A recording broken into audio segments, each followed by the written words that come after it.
Pathian thui ngai thang u ram zong zong te u lalpa choi mo in hlim takin aw ro u lom chungin lalpa rong bol ula lasa chungin a ma a lokal ro u lalpa chu pathian ani ti se ro u min sian tu chu ama chu ani ya ama ta kan ni ami tele aran tat na huna beram ho te chu kan ni pathian ina thu kan satan mal bin sop sak ro se amen pathian ma ko ni chom cha yang u olal pa kan pathian hoina hian nang ma kan biak na tur in sathaya imal som na min vu ra wang te min kai thuaya wang te hian kan lom em a in he na lom thu kan thula che lalpa he hun tu om tak he hun lu tak mai hi nang ma tharau thiang lim om pui na ne ko han ho den lim taka kan man the na turin kan program nang in mal min som la kan singa nang lo cheng se rang che kan lapa Isu Krista mingin kan ti le amen kan biakin hong tu Reverend H.L. Thiang Lima Sinod Campus Ministry kan director ani a anin min kai shwai sela ribon te chep chatin biakin kan honganga lai kong ka kan hongwa hian kong ka pui dam te bo kan hong zui don nia ba le fa ba le sarau thiang lim thingin pathian ro pui na turin kel kang veng thar biakin hi lom takin ka honge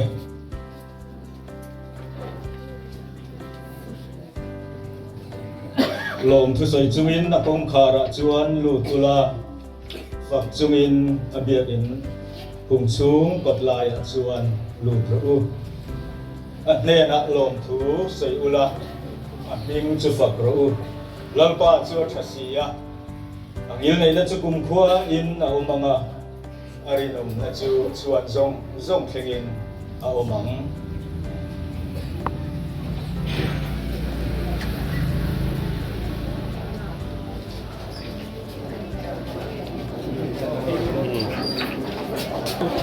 cái nguồn mấy tên đặc biệt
Ang kong kuway tu hi Reverend dan ketua Matias tu pastor ani Ketua tu dengan hong tu Reverend H.L. Thiang Lima Director Sinod Campus Ministry ani ang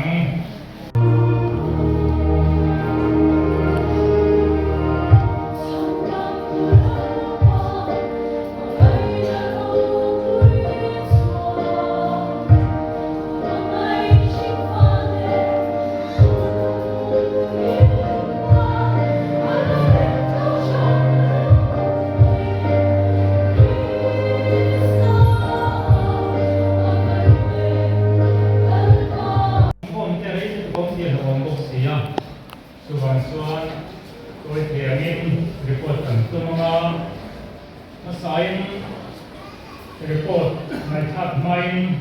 consultant din hum koi te han ka lang no pina ko kan upa tama katuma tual upa katum an uma ko kan member hi zani somli ni pa ni 每次啊，这里送你把风。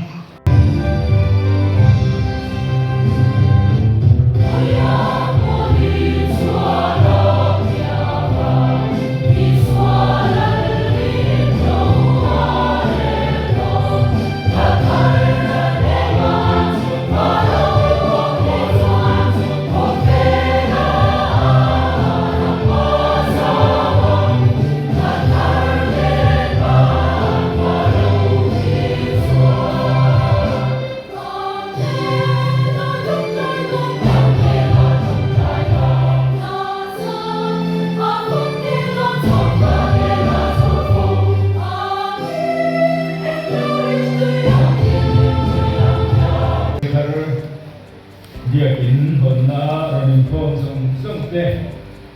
dia mo kan ho te kan la pa Isu Krista min chi bai ka ru ka cheu ni bai na hian katan thil lom dak ni ka ru nom de bok si dia in hong tu ni na te ka chung a lo ta ka lo me ti mai lo chu han sei ngok ngai na po ka ke lo ba Samdi Maria Takana Samdi so le pati keng so putar pastor biala ka oma Samdi so pahat sampai sa presbytery inkom puya ka moderator beya sampai sa presbytery ruang seluma kautan song-songa kusoi sua nabun presbytery standing committee min beya Kaya ben karhi voi di kai ko na nya avoi kanda bia kin duya moderator San Robin bu kasoya me bia kin thara tu soi mai de robin bia kin hom tu kan ni le zela hal sa na ang rengso pe fo katia kapia ko mai na suma lo ta hi lo mum ta ki he mai ya ko kan no min du sakna lo bu kasoya